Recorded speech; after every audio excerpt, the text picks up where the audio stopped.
सो hi everyone. Last video में हम लोग एचएसएससी का सीनियर साइंटिफिक का क्वेश्चन पेपर सॉल्व कर रहे थे, जिसमें हमने 50 क्वेश्चन सॉल्व कर लिए थे। आज हम लोग 51st क्वेश्चन से स्टार्ट करेंगे। क्वेश्चन है टेलीफोरेंसिक टेक्नोलॉजी इज यूज्ड इन। तो टेलीफोरेंसिक का यूज किस में होता है? तो 51st का सेकंड हो जाएगा क्राइम सीन मैनेजमेंट में, क्योंकि इसका यूज़ और भी जगह पे होता है। जैसे क्राइम सीन मैनेजमेंट तो है ही है, then is bomb detection, policing and crime scene imaging और डेटा को एक जगह से दूसरी जगह में पहुंचाने में। तो ये सारे इसके यूजेस होते हैं टेलीफोरेंसिक के, इसलिए इसका आंसर बी हो जाएगा। नेक्स्ट है 52। विच of the following bonds is formed as a result of a reaction of carboxylic group of one amino acid with amino group of other amino acid with elimination of water। कह रहा है कि दो amino acids के बीच में कौन सा bond बनता है, और जब वाटर रिलीज़ होता है उसके रिलीज़ होने के बाद जो बॉन्ड बनता है उसको क्या बोलते हैं? तो इसका आंसर सी हो जाएगा, पेप्टाइड बॉन्ड। क्योंकि जैसे आप मानो कि एक अमाइनो एसिड है, उसका left hand side terminal N terminal बोलते हैं, वहाँ पे अमाइनो ग्रुप है, राइट हैंड साइड में COOH ग्रुप है। ऐसी जो सीक्वेंशियल सेकंड पोजीशन पे अमाइनो एसिड होगा उसका भी लेफ्ट हैंड साइड में NH2 ग्रुप होगा और राइट हैंड साइड में COOH ग्रुप होगा। तो जो in between COOH of the first amino acid and NH2 of the second amino acid जो होगा, उनके बीच में एलिमिनेशन ऑफ वाटर मॉलिक्यूल होगा और जो बॉन्ड बनेगा उसको पेप्टाइड बॉन्ड बोलते हैं। ओके, देन है 53। Identify the basic amino acid from the following. तो बेसिक बताना है, इसीलिए इसका आंसर फर्स्ट हो जाएगा लाइसिन। लाइसिन बेसिक है। इसके अलावा आर्जिनिन, हिस्टिडीन, ये सारे बेसिक होते हैं। ऐसा इसलिए क्योंकि ये न्यूट्रल pH पे बेसिक इन नेचर होते हैं। ग्लूटामिक एसिड तो हमें पता है कि एसिडिक है, one of the acidic. Aspartic acid भी एसिडिक होता है। देन है 54। Which purine base is found in RNA। तो हमसे RNA का पूछा है, लेकिन क्वेश्चन ध्यान से पढ़ना है, प्यूरिन का पूछा है, ना कि पिरिमिडिन का, कि हम डिफ्रेंशिएट करने लग जाएं DNA में है या RNA में नहीं है, RNA में होना चाहिए या DNA में नहीं है। इसने पूछा कि प्यूरिन कौन सा RNA में प्रेजेंट होगा, तो इसलिए 54 का बी हो जाएगा, ग्वानिन। क्योंकि प्यूरिन दो तरीके के होते हैं, A और G, एडेनिन और ग्वानिन। तो ये प्यूरिन हो जाएंगे। और पिरामिडिन होते हैं cytidine, thymidine and uracil.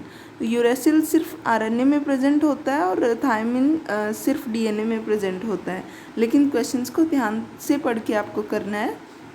Next है 55 question. The techniques of transfer of DNA molecule separated on gel electrophoresis to the nitrocellulose और the nylon membrane is called. तो इसको क्या बोलते हैं, इस टेक्निक को? इसका आंसर 55 का सी हो जाएगा, साउदर्न ब्लॉट। क्योंकि इस टेक्निक को बेसिकली ब्लॉटिंग कहते हैं। जब हम इलेक्ट्रोफोरेसिस रन करते हैं उसके बाद जो जेल पे बैंड बनते हैं उनको हम मेम्ब्रेन पे ट्रांसफ़र कर लेते हैं। तो इस ट्रांसफ़र वाले टेक्निक को आइदर वो मॉलिक्यूल कोई भी हो, कोई भी किसी भी मॉलिक्यूल के लिए हमने इलेक्ट्रोफोरेसिस रन की हो, लेकिन क्योंकि हम ट्रांसफ़र कर रहे हैं प्रोसेस, इस प्रोसेस को बोलेंगे ब्लॉटिंग। बट क्योंकि यहाँ पे DNA का कर रहे हैं इसलिए बोलेंगे साउदर्न ब्लॉटिंग। एक और चीज़ मैं आपको बता दूं, अगर आप पूछो कि बेनिफिट क्या है इस ट्रांसफ़र के, हम जेल पे ही बाकी फर्दर प्रोसेस क्यों नहीं कर सकते हैं, तो इसके 3 मेन रीज़न है। एक तो है कि जेल फ्रेजाइल होता है, दूसरा है कि यहाँ पे कोई स्पेसिफिक डिटेक्शन परफॉर्म नहीं कर सकते हम जेल पे, लेकिन नायलॉन या फिर नाइट्रोसेल्यूलोज की मेम्ब्रेन पे कर सकते हैं। तीसरा ये है कि ब्लॉटिंग की वजह से जब हमने मेम्ब्रेन पे जो बैंड आए हैं वो ट्रांसफ़र कर लिए हैं, उसके बाद जो हमारा मॉलिक्यूल ऑफ इंटरेस्ट है वो इमोबिलाइज्ड फॉर्म में आ जाता है और हम इजीली डिटेक्ट कर पाएंगे, मतलब फर्दर प्रोसेसेस में हमें इजी हो जाएगा, इसलिए हम ब्लॉटिंग करते होते हैं। नेक्स्ट है 56 question. The length of the DNA associated with protein is determined using the technique. तो उस टेक्निक का नाम बताना है जिससे हम पर्टिकुलर सेगमेंट ऑफ DNA की इंफॉर्मेशन फाइंड आउट कर सकते हैं कि कितनी लेंथ का और कैसा प्रोटीन उससे अटैच्ड है। इसलिए इसका आंसर डी हो जाएगा, DNA फुटप्रिंटिंग। मीन्स DNA के फुटप्रिंट्स मीन्स पर्टिकुलर सेगमेंट्स के बारे में नॉलेज हम पता कर सकते हैं। अब क्योंकि फिंगरप्रिंटिंग तो आपको पता है इसका बेसिक तो बिल्कुल ही डिफरेंट है, VNTR एंड पॉलीमॉर्फिज्म, जैसा कि हम प्रीवियस वीडियो में डिस्कस कर चुके हैं। आप लोग देख सकते हो कि DNA फिंगरप्रिंटिंग पे कम से कम 6 से 7 क्वेश्चंस हैं। डायरेक्ट क्वेश्चन ना हो तो इंक्लूड ऑप्शंस इंक्लूड करके 6 से 7 तो आराम से हैं। तो ये जो ऐसी टेक्निक्स हैं जो कॉमन हैं बायोलॉजी एंड फोरेंसिक साइंस में, आप उन पे बहुत अच्छे से फोकस करें, इन पे बहुत क्वेश्चंस बनते हैं। ओके। और DNA रेप्लिकेशन आपको पता है ये डिफरेंट स्टेप होता है, ये तो एक प्रोसेस होता है जिससे DNA अपने आप को रेप्लिकेट करता है। तो ये कोई टेक्निक नहीं है जिसकी हेल्प से हम मतलब डिटेक्ट कर सकें प्रोटीन्स की लेंथ को। तो ऑब्वियसली इसका आंसर फुटप्रिंटिंग हो जाएगा। बेसिकली ये क्या होता है, it is the method to analyse the DNA protein complex from different samples and to identify the position of binding site of proteins on DNA। अगर हम इसके प्रिंसिपल की बात करें तो ये होगा कि the site where protein binds to DNA is protected from enzyme digestion, right. जहाँ पे बाइंडेड होंगे प्रोटीन्स वो एंजाइम डाइजेशन से प्रोटेक्टेड होगी। So by isolating those protected pieces precise protein binding sites can be detected. तो ये इसका principle था। नेक्स्ट है 57 क्वेश्चन, स्टीरियोस्कोपिक माइक्रोस्कोप ट्रांसमिट्स। तो स्टीरियोस्कोपिक जो माइक्रोस्कोप होता है उसका यूज़ हम कैसी तरीके की इमेजेस को प्रोसेस करने के लिए यूज़ करते हैं। इसका आंसर सी हो जाएगा, ट्विन इमेजेस। बेसिकली स्टीरियो का मतलब होता है सॉलिड और स्कोपी का मतलब होता है लुक या फिर व्यू, मतलब solid view of an object, किसी भी ऑब्जेक्ट का 3D या फिर सॉलिड व्यू लेना। जैसे कि जब एक ऑब्जेक्ट की दो स्लाइटली डिफरेंट एंगल से इमेज लेते हैं और उनको साइमल्टेनियसली देखते हैं और 3D इमेज बनाते हैं उनकी, तो उसको बोलते हैं स्टीरियो इमेजिंग। और ये स्टीरियो माइक्रोस्कोप की हेल्प से किया जाता है। ओके। मतलब perfect and accurate and precise knowledge लेने के लिए of any image. Okay. Next है 58, exogenous fluorescent molecules usually used in fluorescence microscopy are known as। जो फ्लोरोसेंस माइक्रोस्कोपी में ऑब्वियसली किसी पर्टिकुलर मॉलिक्यूल ऑफ इंटरेस्ट को स्टेन करने के लिए हम लोग फ्लोरोसेंट मॉलिक्यूल का यूज़ करते हैं, तो उनको क्या बोलते हैं। तो ऑब्वियसली इसका आंसर बी हो जाएगा, फ्लोरोसेंट डाई बोलते हैं उनको। और इसमें मैं आपको कुछ एक एग्जांपल बता भी सकती हूँ जो हम यूजुअली यूज़ करते हैं सेल के मटेरियल्स या पर्टिकुलर ऑर्गेनेली को स्टेन करने के लिए। जैसे कि एक डैपी है, बहुत फेमस और बहुत ही अच्छी फ्लोरोसेंट डाई है, फ्लोरोसेंट मॉलिक्यूल है जो कि न्यूक्लियस को स्टेन करता है और इसकी फुल फॉर्म है डाईएमिडीनो फिनाइल इंडोल। ओके। देन एक और बताती हूँ, एक्रिडिन ऑरेंज जो कि DNA को करता है। देन फ्लोइडिन आपने सुना होगा जो एफेक्टिन को करता है। तो ये बहुत इंपॉर्टेंट, बहुत अच्छे फ्लोरोसेंट डाइज हैं। नेक्स्ट है 59, विच of the following performs dual function in AP illumination. AP illumination में कौन सा ड्यूअल फंक्शन करता है। AP illumination basically fluorescent microscope की अगर प्रिंसिपल आपको याद होगा और जो बेसिक स्ट्रक्चर होती है फ्लोरोसेंट की, तो वही चीज़ है, ऑलमोस्ट सेम ही है एपी इल्यूमिनेशन। तो इसमें बोला है कि दो फंक्शन कौन एक चीज़ परफॉर्म करती है। इसका आंसर डी हो जाएगा, ऑब्जेक्टिव लेंस। ये क्या काम करता है, ड्यूअल फंक्शन करता है। ड्यूअल कैसे, बेसिकली एक तो ये कंडेंसर का काम करता है। जब लाइट सोर्स से नीचे की तरफ जा रही होती है, स्पेसिमेन में से पास होने के लिए जब जा रही होती है, तो बीच में ये रखा जाता है। तो ये कंडेंसर का काम करता है सो दैट कि लाइट कंडेंस होके मैक्सिमली स्पेसिमेन के ऊपर पड़े।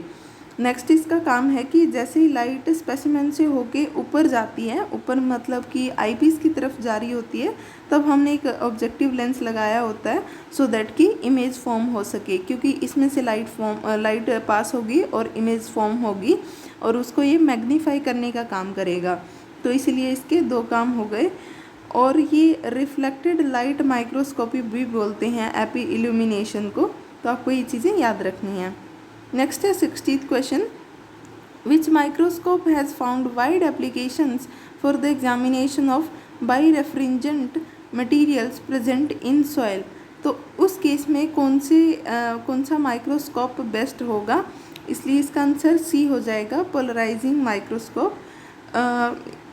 इसमें क्या होता है कि पोलराइजिंग माइक्रोस्कोप का यूज़ क्या होता है कि कोई मान लो एक ऐसा मटेरियल है जिसके दो रिफ्रैक्टिव इंडेक्स हैं, डिफरेंट है ना, तो उसमें से क्या होगा कि उसका प्रिंसिपल हम समझ लेते हैं पोलराइजिंग माइक्रोस्कोप का। पोलराइज्ड लाइट आती है from the light source, means पहले लाइट सोर्स से तो नॉर्मल लाइट ही आती है, फिर क्या होता है उसके वे में पोलराइजर अटैच कर दिया जाता है, जिसकी वजह से लाइट पोलराइज हो जाती है in a specific and particular direction. फिर ये लाइट स्पेसिमेन में से पास होती है। अब इस लाइट को हम लोग पोलराइज्ड लाइट बोलेंगे। अब क्योंकि स्पेसिमेन के दो डिफरेंट रिफ्रैक्टिव इंडेक्स हैं, उसकी वजह से दो तरीके की लाइट प्रोड्यूस होती है ना, तो मतलब लाइट में भी डिफरेंस आएगा। दो तरीके की लाइट प्रोड्यूस हुई, देन इनको प्रोसेस करने के बाद ही फाइनल इमेज बनती है। और ऐसे फिल्टर एंड लेंस लगाए जाते हैं जो कि दो तरीके की लाइट को प्रोसेस करके साइमल्टेनियसली सिंगल इमेज बना देते हैं। और ये सब कुछ पोलराइजर माइक्रोस्कोप में करते हैं। और ये जो बोल रहे हैं बाय रेफ्रिजरेंट मटेरियल, ये वही होते हैं जिनके दो रिफ्रैक्टिव इंडेक्स हों। तो इसलिए इन ऐसे ऑब्जेक्ट्स की परफेक्ट और बेस्ट इमेज बनाने के लिए पोलराइजर माइक्रोस्कोप का ही यूज़ किया जाता है। स्टीरियो तो हमने अभी पढ़ ही लिया। कंपाउंड तो यूजुअल होता है, कोई भी नॉर्मल इमेज है जिसका सिंगल रिफ्रैक्टिव इंडेक्स है तो उसको मैग्नीफाई करवा के दिखा सकता है। ओके, नेक्स्ट है 61 क्वेश्चन। तो ये 5 क्वेश्चन इंग्लिश और 5 क्वेश्चन हिंदी के आ गए अभी 61 में। जैसे विच of the phrases given below should replace the phrase given in the bold in the following sentence. Peter won the race fair and square. तो इसका आंसर हो जाएगा मैंने 63 पढ़ दिया ना, तो 63 का आंसर हो जाएगा डी, बाय द डे। अभी 61 पढ़ती हूँ। The following sentence has 2 blanks. Choose the set of words for each blank which is the most appropriate. Then blank है, इसका आंसर ए हो जाएगा वैसे। The condition of rural schools is poor as compared to their urban counterpart. Okay. Then next है 62. Which of the phrases given below okay, ये पढ़ दिया था, खैर ठीक है। Which of the phrases given below should replace the phrases given in the bold in the following sentence? तो 62 का आंसर बी हो जाएगा, ना कि डी, even handed. नेक्स्ट है 63. Read each part of the sentence to find out the grammatical error या फिर आइडोमेटिक error in it. तो हमें ये बताना है। 63 का डी हो जाएगा, बाय द डे में जब आप इसको अरेंज करोगे, Ajay was adamant on finishing the work before leaving by the day, तो बाय द डे में डिफेक्ट है। नेक्स्ट है 64. Choose the word which is most similar in meaning to the given word और group of the words. Dozed off, dozed off का हमें मतलब बताना है। 64 का सी हो जाएगा, स्लेप्ट। नेक्स्ट है 65. Choose the word which is most opposite in meaning to the given word और group of word. Coat hold, coat hold का हमें मीनिंग बताना है, that is let go. Opposite बताना था। नेक्स्ट है 66. निम्न में से कौन सा सही पर्यायवाची नहीं है। 66 का आंसर हो जाएगा ए। देन है 67. निम्न में से कौन सा सही अनेकार्थी नहीं है। इसका आंसर बी हो जाएगा, सन्यासी। नेक्स्ट इज पुरोहित में उपसर्ग है। इसका आंसर हो जाएगा बी, पुर है ये। नेक्स्ट है आटे दाल का भाव मालूम होना, अर्थ बताएं। इसका मतलब क्या होता है। इसका आंसर फर्स्ट हो जाएगा, वास्तविकता का पता चलना। Next is 70. विलोमार्थ शब्द बताएं। विलोम बताना है उल्टा, तो इसका आंसर हो जाएगा बी, सुगम। नेक्स्ट है 71. यहाँ पे अब जनरल क्वेश्चंस आ गए हरियाणा जीके के। The city of Hisar was founded by. 71 का डी हो जाएगा, Firoz Shah Tughlaq. Next is 72. Which of the following district of Haryana is also known as Chhoti Kashi. इसका आंसर सी हो जाएगा, भिवानी, क्योंकि वहाँ पे बहुत सारे मंदिर हैं ना, इसलिए। Where is the central soil salinity research centre CSSRI located in Haryana. 73 का बी हो जाएगा, करनाल में। Next is Basai wetland is located in, तो 74 का भी बी हो जाएगा, Gurugram district. Next is 75. Who is the longest serving chief minister of Haryana. इसका डी हो जाएगा Bhajan Lal. Next is how many state legislative assembly constituencies are reserved for the candidates belonging to SC। 76 का D हो जाएगा 17। Which one is recognised as state mammal of Haryana, तो ये तो बहुत ईजी था, हमें पता ही होता है। 77 का फर्स्ट ब्लैक बक हो जाएगा। Next is 78 the historic grand trunk road does not pass through which of the following districts of Haryana. 78 का बी हो जाएगा Rohtak. Next is which project is being launched in Haryana for the welfare of poor girls. Poor girls के लिए कौन सा है? First one, अपनी बेटी अपना धन। ओके, जैसे ये 78 क्वेश्चन था, तो आप थोड़ा सा रोड मैप याद रखने की कोशिश क्या करो कि कौन से एक पर्टिकुलर लाइन में है। तो तीनों ऑप्शन अगर थोड़े थोड़े एक लाइन में होते हैं तो वो रोड आप लगा सकते हो। कोई एक बिल्कुल ही अलग ऑप्शन दिया हुआ है, अलग डिस्ट्रिक्ट दिया हुआ है, तो इजीली आप लोग थोड़ा सा डिफ्रेंशिएट कर सकते हो उसमें, है ना। देन 80th क्वेश्चन है which city of Haryana is known as city of weavers, मतलब बुनकरों का शहर किसको बोला जाता है? इसका आंसर डी हो जाएगा Panipat. What is the state flower of Haryana? 81st का बी हो जाएगा lotus. Next is ordinance regarding the prohibition of alcohol was pass on 1 July 1996। Later it was withdrawn on. 82nd का बी हो जाएगा 1 अप्रैल 1998। 96 में अप्लाई किया गया था, अब पास किया गया था, लेकिन 1998 में विड्रॉ कर लिया गया। नेक्स्ट है 83 total forested area in Haryana is, तो 83 का ए हो जाएगा 1603 square kilometre. 84 who wrote Surya Saptakam, Surya Saptakam किसी ने लिखी? 84 का ए हो जाएगा कवि Mayur Bhatt. Next is 85 which of the following is the largest wild life sanctuary in Haryana in terms of area. इसका आंसर डी हो जाएगा Abubshahar wild life sanctuary. Next is 86 who among the following are eligible for the land plots in Haryana under Mahatma Gandhi Gramin Basti योजना। 86 का D हो जाएगा SC, BC and BPL family, तीनों ही इसमें मतलब एलिजिबल्स हैं लैंड प्लॉट के लिए। Then is 87 the Haryana government has launch the Baanjh Mukt Pashudhan scheme under which among the following programme और bodies.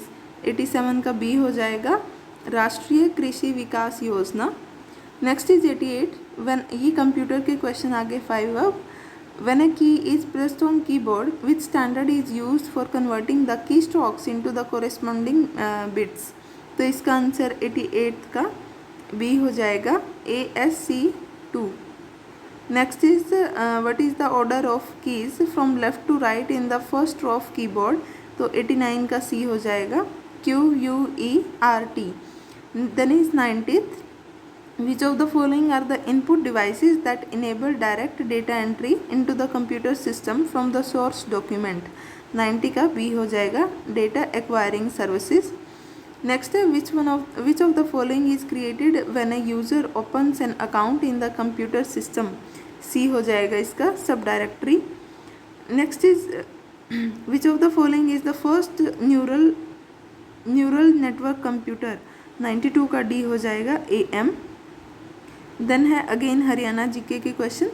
93 which canal is the oldest and most important in Haryana? इसका answer A हो जाएगा western Yamuna canal. Then is the hermitage of Dadhichi is situated on the banks of which river? 94 का C हो जाएगा Sabarmati. Then is 95 who is the composer of ghazal collection Roshni ki Lakeer? 95 का B हो जाएगा Rana गन्नौरी। Next is 96 who is popularly known as the Shakespeare of Haryana? 96 का C हो जाएगा Shri Deepchand Baman. Next is 97 Jyotisar is famous for? 97 का डी हो जाएगा Geeta Sthali. Then is 98 when was the president rule imposed on Haryana for the second time? Second time पूछा है तो इसका 1977 हो जाएगा।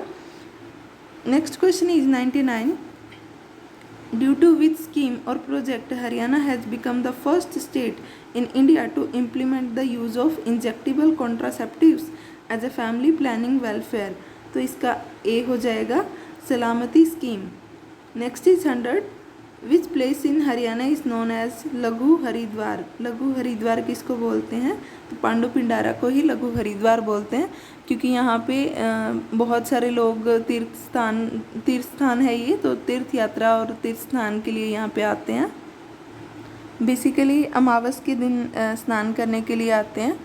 तो ये हो गए हमारे next 50 questions HSSC senior scientific exam के। आई होप आपको पसंद आए होंगे, आपको समझ आया होगा। So thank you so much.